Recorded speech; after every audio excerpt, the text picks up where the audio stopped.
വ്യാപാര വാണിജ്യ മേഖലയിൽ കൂടുതൽ ഇടപെടാൻ CITU ശ്രമിക്കണമെന്ന് CPM ജില്ലാ സെക്രട്ടറി N സുരേഷ് ബാബു.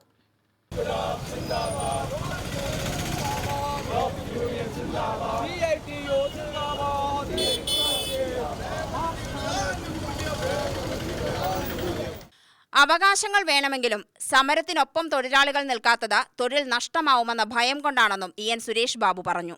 വ്യാപാര വാണിജ്യ മേഖലയിലെ CITU തൊഴിലാളികൾ വിവിധ ആവശ്യങ്ങൾ ഉന്നയിച്ച് നടത്തിയ കളക്ടറേറ്റ് ധർണ ഉദ്ഘാടനം ചെയ്ത് സംസാരിക്കുകയായിരുന്നു N സുരേഷ് ബാബു. തൊഴിലാളി ചൂഷണം കൂടുതൽ നടക്കുന്ന മേഖലയാണ് വ്യാപാര വാണിജ്യ മേഖല. തൊഴിലാളി സംരക്ഷണത്തിനായി സർക്കാർ നിയമമുണ്ടെങ്കിലും നടപ്പിലാവുന്നുണ്ടോ എന്ന് പരിശോധിക്കപ്പെടുന്നില്ല. തൊഴിലാളി സംരക്ഷണത്തിനായി CITU ഇറങ്ങിയാൽ സ്ഥാപനം പൂട്ടിക്കാൻ CITU ഇറങ്ങിയെന്ന പ്രചാരണമാണ് വ്യാപകമാകുന്നത്. ക്ഷേമനിധിയിലെ പ്രശ്നങ്ങൾ പരിഹരിക്കപ്പെടേണ്ടതുണ്ടെന്നും സുരേഷ് ബാബു പറഞ്ഞു. കാരണം ഒരു ഷോപ്പിലെ 10-30 പേര് പണിയെടുക്കുന്ന ഒരു ഷോപ്പിൽ പോയി നമ്മളൊരു യൂണിയൻ്റെ പരിപാടിക്ക് വിളിച്ചാൽ അവർക്ക് വലിയ അസ്വാരസ്യമുണ്ടാകും അവർക്ക് ഈ തൊഴിലുടമയ്ക്ക്.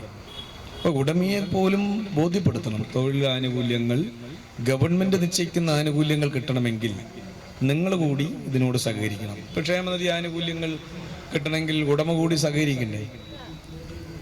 ടൗണിലെ ഇപ്പോൾ നിങ്ങൾ ഈ ഷോപ്പ് ആൻഡ് കൊമേഴ്സ്യൽ മേഖലയിൽ പണിയെടുക്കുന്ന ആളുകൾ മുഴുവൻ ക്ഷേമനിധിയിലുണ്ടോ? ബഹുഭൂരിപക്ഷവും ഇല്ല.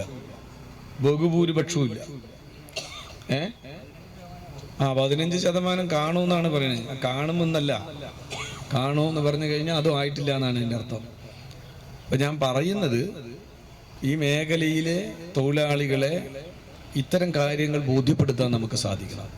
അപ്പം തൊഴിൽ മേഖലയിലെ ആനുകൂല്യങ്ങളെക്കുറിച്ച് അവരെ ബോധ്യവാന്മാരാക്കി തൊഴിലുടമയെ കൂടി ആ കാര്യം കൃത്യമായി ധരിപ്പിച്ച് തൊഴിലാളികളുടെ ആനുകൂല്യങ്ങൾ, ഗവൺമെൻറ് കൊടുക്കുന്ന ആനുകൂല്യങ്ങൾ കൂടി ഭാഗമാക്കുന്നതിന് വേണ്ടിയിട്ടാണ് എന്നുകൂടി അവരെ നല്ലതുപോലെ ബോധ്യപ്പെടുത്തി ഈ പ്രസ്ഥാനത്തെ കരുത്തുറ്റ പ്രസ്ഥാനമാക്കി മാറ്റി നാം ഉന്നയിക്കുന്ന ആവശ്യങ്ങളെല്ലാം ഗവൺമെൻറ്റിനെ കൊണ്ട് അംഗീകരിപ്പിക്കുക എന്നുള്ളതാണ്. പൊതുവേ നമ്മുടെ കേരളത്തിലെ ഗവൺമെൻറ് തൊഴിൽ വിരുദ്ധ ഗവൺമെൻറ് അല്ല, രാജ്യം ഭരിക്കുന്ന ഗവൺമെൻറ്റിൻ്റെ നിലപാടല്ല കേരളത്തിലെ ഗവൺമെൻറ്റിന്.